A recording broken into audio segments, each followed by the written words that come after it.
The characteristics of the film lie not only in the manner which man presents himself to mechanical equipment, but also in the manner in which, by means of this apparatus, man could represent his environment. A glance at occupational psychology illustrates the testing capacity of the equipment. Psychoanalysis illustrates it in a different perspective. The film has enriched our field of perception with methods which can be illustrated by those of Freudian theory.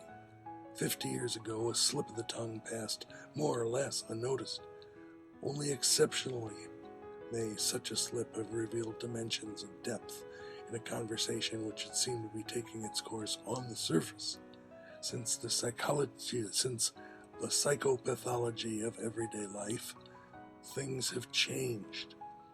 This book isolated and made analyzable things which had heretofore floated along unnoticed in the broad stream of perception. For the entire spectrum of optical and now acoustical perception, the film has brought about a similar deepening of apperception.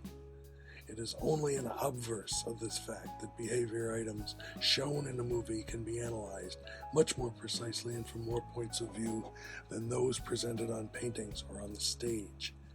As compared with painting, film behavior lends itself more readily to analysis because of its incomparably more precise statements of the situation.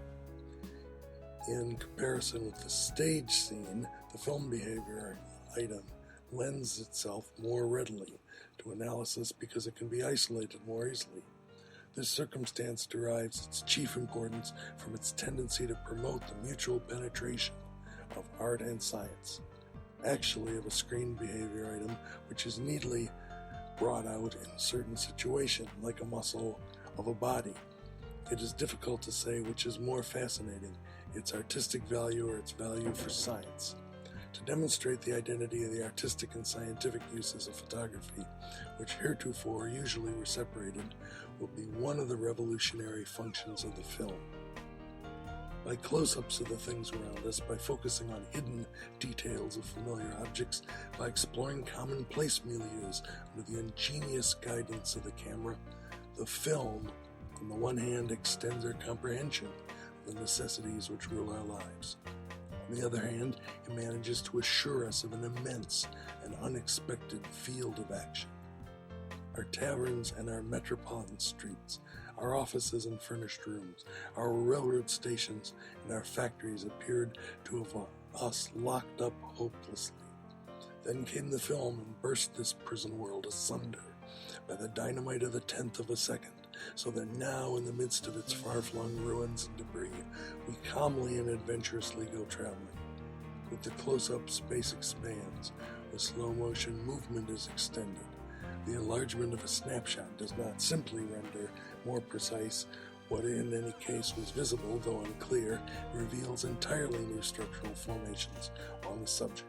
So, too, slow motion not only presents familiar qualities of movement, but reveals in them entirely unknown ones, which, far from looking like retarded rapid movements, give the effect of singularly gliding, floating, supernatural motions. Evidently, a different nature opens itself to the camera than opens to the naked eye, if only because an unconsciously penetrated space is substituted for a space consciously explored by man. Even if one has a general knowledge of the way people walk, one knows nothing of a person's posture during the fractional second of a stride. The act of reaching for a lighter or a spoon is familiar routine, yet we hardly know what really goes on between hand and metal, not to mention how this fluctuates with our moods. Here the camera intervenes with the resources of its lowerings and liftings, its interruptions and isolations, its extensions and accelerations, its enlargements and reductions. The camera introduces us to unconscious optics, as does psychoanalysis to unconscious impulses.